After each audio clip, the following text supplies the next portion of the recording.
All right, it is fantastic to be here talking about modern teams and impact with purpose. This is Dan Helfrich, and I have Sean de Cleene with me today. Sean is the head of the future of food at the World Economic Forum. And Sean, in this moment in the world, perhaps no more important purpose than leading a team taking on food and the challenges with food across the world. You know, for this series, Sean, we're exploring modern new age problems that businesses and nonprofits are experiencing and the need for solutions to be just as modern and just as innovative. 100 Million Farmers, for me, is a perfect example of this. Maybe start by explaining the challenge that World Economic Forum identified in the agriculture and food system and how you felt you needed to approach the overall situation maybe differently than has been done historically. Thanks, Dan. Yes, I mean, it is a really interesting time to be looking at food. I think never has food been more central for both very challenging reasons, but also in a way that could really help put food into a much more focused agenda as we go forward. And I think where we were coming from is that at the end of the day, the food and agriculture systems that we're operating are really pushing us outside what many would call the planetary boundaries. I mean, we're seeing that food itself is responsible for up to 1/3 of the world's greenhouse gas emissions today, as we know it. A major contributor of nature and biodiversity loss. More than 2/3 of the world's fresh water is used in food and agriculture. And as you said, we're at a crisis when the fragility of those food systems, the resilience of those food systems is being put totally to the test. But at the same time, there's this unique opportunity where we can really buy time with food and agriculture. I mean, there is no other system or industry that is anywhere near ready to sequester carbon and do that in a way that restores nature and enhances resilience as food systems. And so that really provides an opportunity for the food and agriculture system to do that in a very powerful way. While we're decades away from carbon capture mechanisms in other industries, in food, we can really do that now, and we can buy down time for the world as a whole. So it's a huge challenge and a big opportunity. But at the same time, if we don't do that in a way that brings people and farmers with us from the start, then that won't happen. So let's build off that. I love, the people and the farmers need to be with you from the start. In so many ways, farmers are the central point of this entire initiative. And you have to get their buy-in, their sign-off, their engagement for any of this to be successful. I'd love to hear how you've been thinking about and what challenges and what successes you've had in the communication and the engagement with the broader farmer community. So, I mean, the whole purpose around the way in which 100 Million Farmers as an initiative was conceived was with and through, together with farmers, where they really came together and said, okay, we need to make this transition. We need to take much more of a systems view where you're looking at farming, but you're also looking at the impact that has on nature and also building in more resiliency and a transition to net zero. But how can we then get to a point of scale where this becomes real? So at the heart of the 100 Million Farmers initiative is how do we reach a tipping point? How do we bring 15 or 20% of the global farmer population along with us on this journey? And so it was incredibly important that the way that this has been framed and developed was in a way that worked for farmers, that there was an aligned vision for them, that this makes sense, but also that this is being done in a language that makes sense for farmers as well. So building on that, when I talk about and when we talk about modern teams, we talk a lot about assembling this diverse ecosystem of individuals and organizations who can come at it with a common vision. And a lot of times people used to try to solve problems individually. My organization can do this maybe with one partner. From where I sit, it seems like 100 Million Farmers needs to have a team with so many stakeholders. I'm curious, how did you think about orchestrating the team, assembling the team, selecting the team, and then once the team was assembled, making sure that team was cohesive? So, like any major change management agenda, I mean, this has required quite a strong central global team that has been able to work together. But it has been done in a way where, going back to that original point, farmers are very much at the center of the overall program design. And so working directly with farmer leaders, a team that can work with ranchers, with farmers, with producers to ensure that they are, and their learnings are right at the start. So putting that global team together, but doing it in a way that is focused on working with farmer organizations was key. And Deloitte has been great at this. I mean, they've brought a strong team together from their ESG and strategy practice that really partnered with subject matter experts, with local experts, because one of the challenges is, okay, how do you take a big, ambitious goal like 100 million farmers transitioning to net zero, nature positive, resilient farming economies? But at the end of the day, this has to be done on individual farms in countries. And so how do you make sure you've got that local expertise? And so, for instance, in Vietnam, I know that the Deloitte team, the team lead is actually based there in the country, which is one of the countries we're really looking to lead out on. And that has been hugely advantageous rather than just it being run out from a global level. But I think the key part is what you're saying, which is at the heart of this is not about an individual partnership or a couple of players coming together to do this. It's been about building a platform that can drive a multi-stakeholder coalition. And it's shifting from partnership thinking to platform thinking, where really the members, the disparate members of that across that platform, all are working to an aligned vision. And so rather than getting hung up on particular perspectives on how you might do something, the platform has been very outcome-based. So it's been setting an overall objective of transitioning the food system in a way that is taking this much more comprehensive, nature positive, net zero, farmer resiliency lens, and really setting ourselves some ambitious 9 or 12 month short to medium term targets to say, right, how can we do this? And so I could give an example of like what's happened in Europe, for example, where there's been a tremendous work on that. Yep. Yeah, why don't we expand on Europe, and then I'll bring Alexia into the conversation. I mean, so the approach in Europe was, okay, let's, rather than just create some framework and push it out there, it started with going out and engaging farmers themselves. And so there was a farmer survey across 7 countries involving more than 1,600 farmers, worked out together with some of the key farmer organizations in Europe to develop the framework. I mean, that in itself represents about 75% of the farmer base. And so that farmer engagement from the start was absolutely critical. But I think what was interesting was in doing that, we realized, okay, so you have to have that farmer-centric approach. But at the same time, we could see that there was a disconnect between the language that's being used in the international world of climate change and what was actually being needed at a farm level. And so how could we take language around regenerative agriculture and climate smart practices, describe that and put that across and engage farmers in a way that made sense to them? And it was interesting, in that case, soil health came out very strongly. When you talk to farmers, they knew what they needed in terms of soil health. So it was bringing some of these big, audacious goals back to something very tangible that the farmers could relate to. The other was around financing. What we saw was, in the European context, a large number of farmers were on board with the strategies of climate smart agriculture. But at the end of the day, could it be economically viable?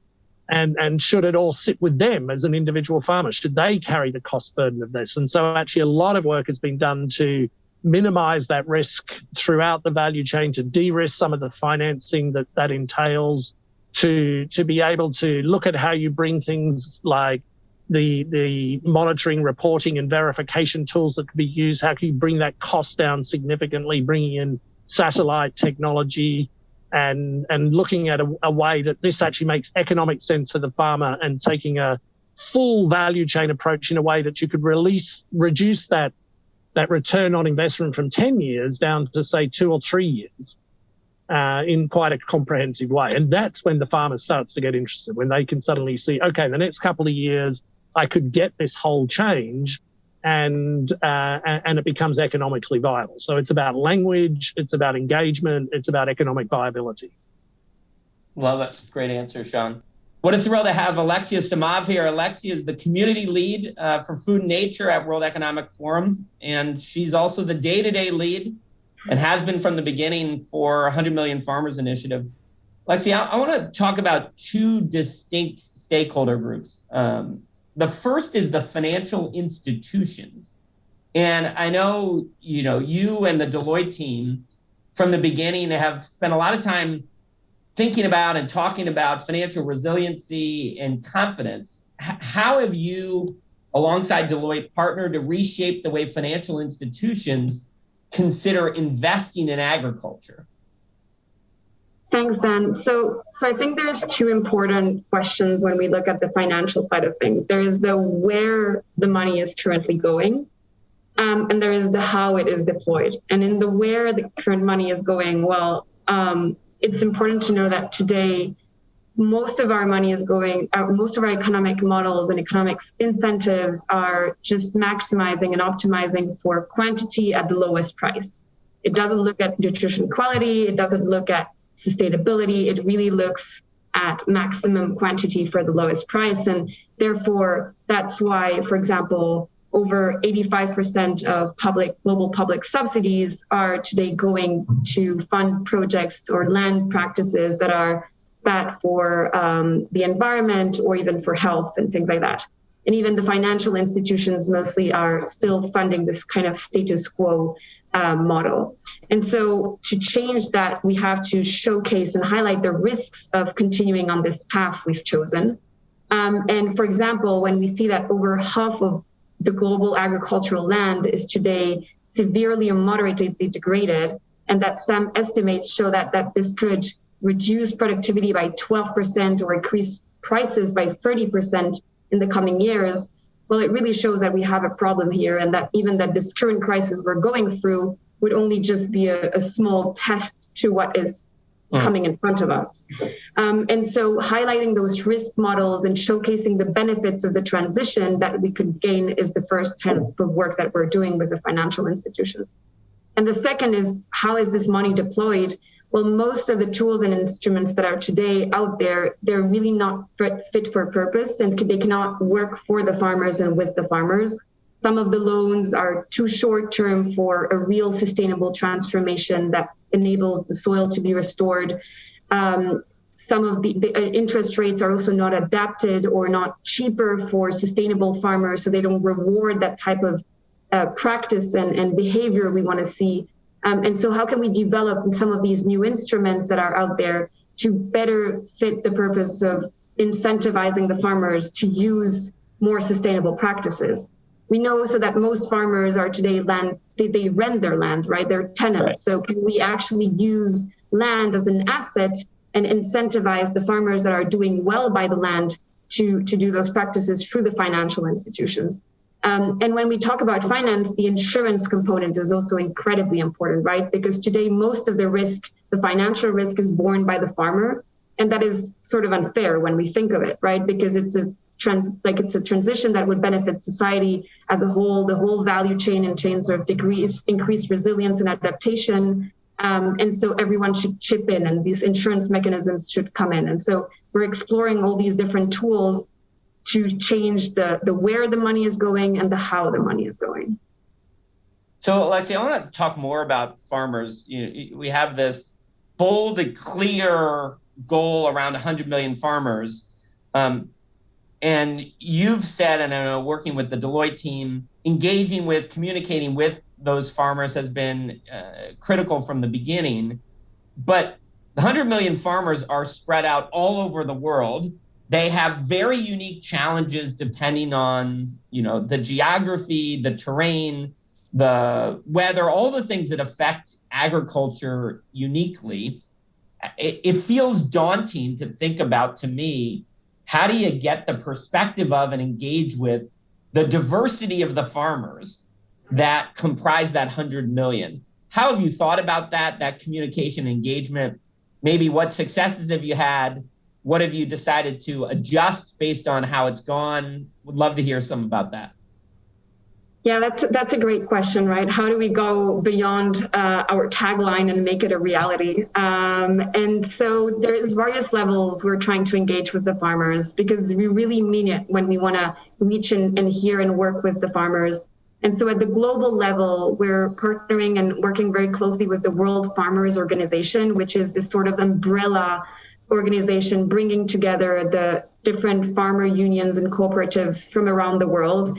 And we're engaging with them very frequently to kind of sense check if the direction we're taking is correct. And we're also using them to connect us to the local and regional farmer organizations on the ground where we're deciding to deploy our efforts. So for example, in Europe, they've connected us to the Young Farmers Council of European Farmers. And we've worked directly with them to kind of sense check whether our transformation program that we're putting together makes sense for them and excites them. And in designing that transformation program, we've also designed a whole large-scale farmers survey that reached 7 different countries, 6 different cropping systems, with hearing from the farmers. And so basically the idea would be to replicate that in every country, make sure that we have that sort of landing, those boots on the ground from the farmers that we can go to and check whether what we're doing makes sense for them. And going forward, we're also trying to, thinking through with our partners at Deloitte, well, how can we continue engaging with the farmers? And we're potentially thinking of maybe it would make sense to create a platform that allows farmers globally to exchange their experience and their practices as they go through some of these changes, right? And showcase what is possible and hear directly from them through videos and innovative ways. So we haven't fully figured it out. We're trying our best, and we're continuing to work on how to engage with the farmers throughout our work. Incredible. All right. I want to talk now to my teammate, Max Krasilovsky. Max is a senior manager at Deloitte. Max has been working in and around the 100 Million Farmers Project since its inception. Max, just quickly for the audience, tell us a little bit about your background, your experiences that may have been helpful in you getting started on 100 Million Farmers. Thanks a lot, Dan. So I come from a science background by training. So biochemistry was sort of my area of focus when I was coming up in my career. And that really gave me the opportunity to sort of work inside and try to understand complex systems, which the agricultural broader value chain is a perfect example of that. So being able to take those experiences and learnings of complex biological and chemical systems and being able to transfer it across to agriculture really, I think, provided me with a really strong foundation to be able to do this. And then sort of over the last sort of number of years in my career, I've just been solely focused on working across food and agricultural value chains. And really, most importantly, starting at farm and ranch level, working alongside and supporting farmers and ranchers in more sustainable transformations, how they could produce, what resources they could be able to use. So really being able to focus within that agricultural value chain to be able to bring those learnings from different livestock and cropping systems into this work has been really important. And then the last piece is I've been fortunate enough with my time at Deloitte and through my broader career to be able to work across several different geographies and be able to bring in those local nuances that I've learned from being on the ground in I think 5 different continents into this work and being able to make sure we're bringing sort of that local context and understanding those nuances as well. So Max, you've been intensely exploring agricultural value chains for years now. I'm curious, specifically in the context of 100 million farmers, take me back to when the program was at its inception and then compare it to now. What's changed either in your view of the program writ large, what's changed in your view of how the desired outcomes can be best achieved? How has your worldview changed during those few years? So I think starting first with one thing that has been consistent throughout is the farmer centricity of it, and the crises throughout COVID, the war in Ukraine have only further emphasized the importance of agricultural system sustainability and broader resiliency, and the importance of keeping the farmer there. And so that, while being unchanged throughout the entire time, as I reflect back on sort of the beginning of this program and thinking about the multi-stakeholder platforms that we're trying to build, I personally anticipated that it was going to take a bit more convincing to be able to say to these organizations that operate across the value chain that the intersection of climate, nature, and resiliency were going to be an essential vision and agenda that we needed to drive forward together. And that wasn't the case at all. Organizations saw it immediately, they knew the importance of it, and they bought in. I think what the piece has sort of been that's evolved in sort of my thinking throughout it, and what we've seen is that there's actually been a proliferation of activities with organizations trying to figure out how to work collaboratively like this, and being able to help support them and think through what are the best ways that they actually deploy resources and think about how they build their teams and their structures to take this type of multi-stakeholder collaboration work, because it's so different than the business as usual. And so taking that perspective into how we engage with potential stakeholders and how we build these programs up is just an evolution that we've seen over the last number of years within the program. Max, is the messaging, you talked about the surprise that all the stakeholders have sort of, quote, gotten it maybe earlier and more consistently than you thought.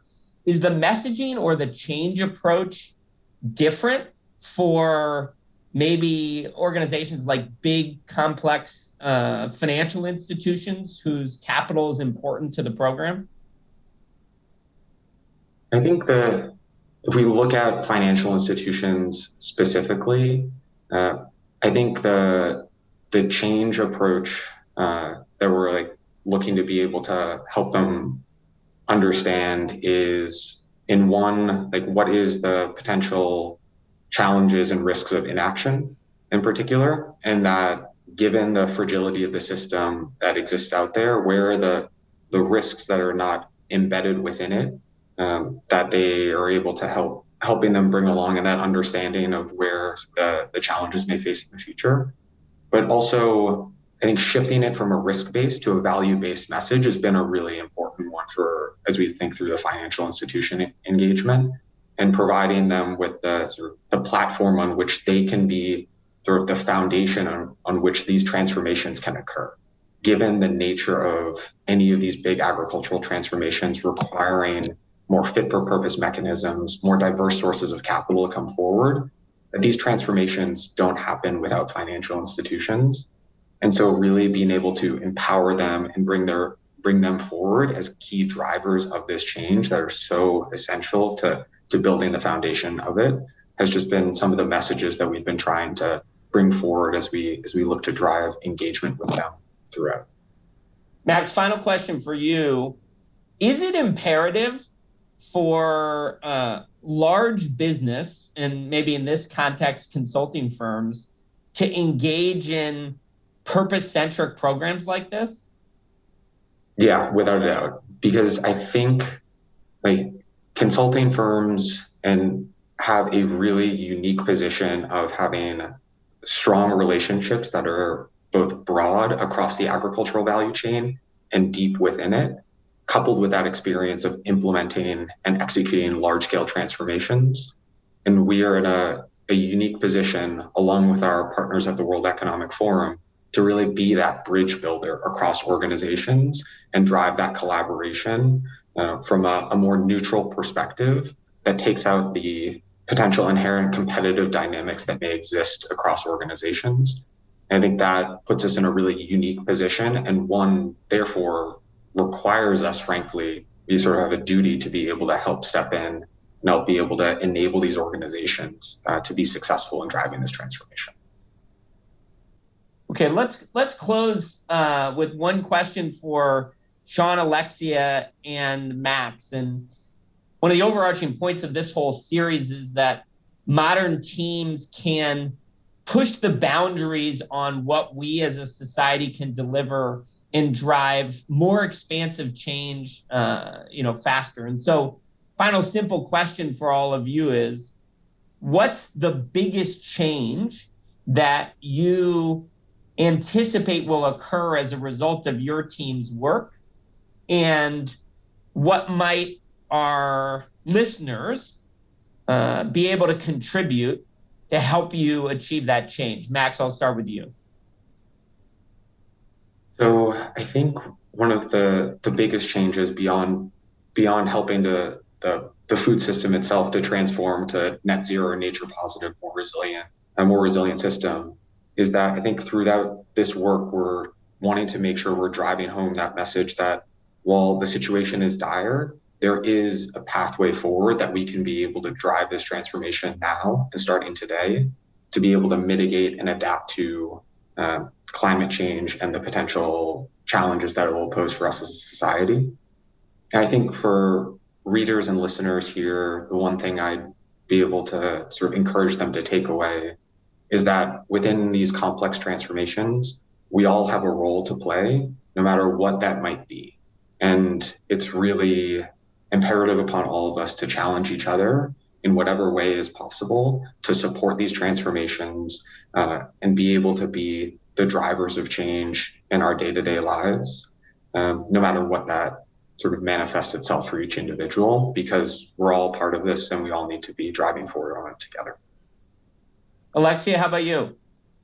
Yeah, so I think one of the important changes that we might help achieve is that piece of bringing the farmers into the conversation, because often these conversations happen like at the World Economic Forum level or at the Deloitte level, but these people are the ones, those boots on the ground are the ones that will need to make the change happen on their land, on their farm. And so it's really important to get their perspective into the conversation and not just to blame them as responsible for some of the crises that we're going through, but also to recognize that they're also the sort of a victim of the current economic and models that we have out there and that we need them to help change and shape them. And on what I would like to see from everyone listening is that we shouldn't let the current challenges or barriers that we're seeing or the fact that we don't know every single piece of the equation yet to use that as an excuse for inaction. Like, I think imperfect action is better than no action at all, especially given the urgency that we're going through. So let's stop using kind of like the fact that we don't have all the pieces of the puzzle not to go forward and try to do something better out there. Alexia, I deeply share your sentiment that in modern teams, imperfect action in the right direction is certainly better than no action at all. Sean de Cleene, the head of the future of food at WEF, I'll give you the last word. We've gone through a major digital and still are going through a huge digital revolution. We're in the midst of an energy revolution. I think we're just about to start a huge food transition. And so how these big systems transition is, and how we adapt to that change in a very dynamic way, and how we do that at the time of a crisis where we don't get weighed down by the challenges and that becomes the inertia, but we actually turn that around to say, okay, we're in the midst of a crisis. The whole world is going to be focused on food. How do we really come out the other side of this with a food system that's fit for all? And that's going to require every different partner and organization that has anything to do with the food system thinking, right, what could our role be during this next 18 months or 24 months as the world faces one of the toughest challenges that it's faced in modern times in terms of a perfect storm around a food crisis within a broader perfect storm of conflict and crisis and financial crisis and climate crisis. So I think it's defining what every individual organization's role is within that to really do something quite proactive at this point and allow for the system to join that up to create something big.